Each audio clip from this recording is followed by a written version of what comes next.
RAB ২ Mohammadpur Bosila থেকে আমরা কয়েকটা কোম্পানি মিলে স্বাস্থ্য সেবায় নিয়োজিত বিভিন্ন প্রতিষ্ঠানে আমরা টার্গেট করে আজকে মোবাইল কোর্ট পরিচালনা করেছি। আমাদের মোবাইল কোর্ট পরিচালনায় বিজ্ঞ ম্যাজিস্ট্রেট র্যাবের সার্বক্ষণিক আমাদেরকে সহযোগিতা করেছেন। তিনি নিউরোসায়েন্স হসপিটাল পরিদর্শন সহ এখানকার যিনি পরিচালক আছেন, জয়েন্ট ডিরেক্টর, স্টাফ, নার্স এবং যারা সেবাগ্রহীতা তাদের সাথে কথা বলেছেন এবং সব কিছু পর্যবেক্ষণ সাপেক্ষে যেখানে ত্রুটি বিচ্যুতি আছে আমরা তাৎক্ষণিক সতর্ক করেছি। বিজ্ঞ ম্যাজিস্ট্রেট সতর্ক করেছেন এবং এখানে যারা দালাল শ্রেণী আছেন, যারা রোগী সেবার বিপরীতে হয়রানি করছেন মর্মে অভিযোগ আছে বলে আমরা তদন্ত সাপেক্ষে যাচাই বাছাই সাপেক্ষে আজকে সরযোগ নিয়ে অভিযান পরিচালনা করলাম।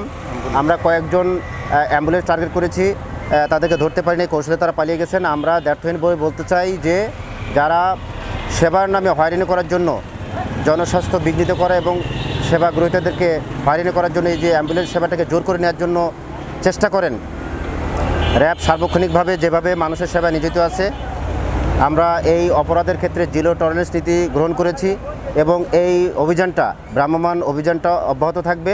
আমরা নাগরিক সেবায় দৃঢ় প্রতিজ্ঞ। একই সাথে এখানে যারা অবৈধভাবে ভ্রাম্যমাণ ওষুধ বিক্রি করছেন তাদেরকে সতর্ক করা হয়েছে, জরিমানা করা হয়েছে এবং একজন ওষুধ ক্রেতা তিনি বিজ্ঞ ম্যাজিস্ট্রেটের কাছে অভিযোগ করেছেন যে তার ওষুধ কেনার ক্ষেত্রে হয়রানি করা হয়েছে, বেশি দাম নেওয়া হয়েছে, সেটাও বিজ্ঞ ম্যাজিস্ট্রেট আমলে নিয়েছেন।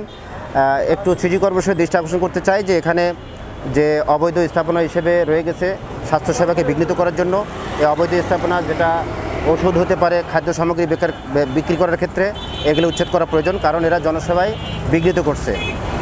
আশা করি আমরা জনগণের যে সেবা সাড়া পাচ্ছি, এখানে যারা স্টাফ আছে তারা যেভাবে আমাদেরকে তথ্য দিয়ে সহযোগিতা করছেন, আশা করি এরকম সহযোগিতা পেলে আমরা এইভাবে মোবাইল কোর্ট জনস্বাস্থ্যের সামনে রেখে আমরা করতে পারবো এবং যারা এই কাজে বিঘ্ন ঘটাচ্ছেন, অ্যাম্বুলেন্স সেবা হোক, গাড়ি সেবা হোক, টিকিট কাটার ক্ষেত্রে অথবা ডাক্তারের চেম্বারে গিয়ে হয়রানি করা, তাদেরকে হুঁশিয়ারি করছি আপনারা এই ধরনের অন্যায় কাজের সাথে জড়াবেন না এবং সতর্ক হন।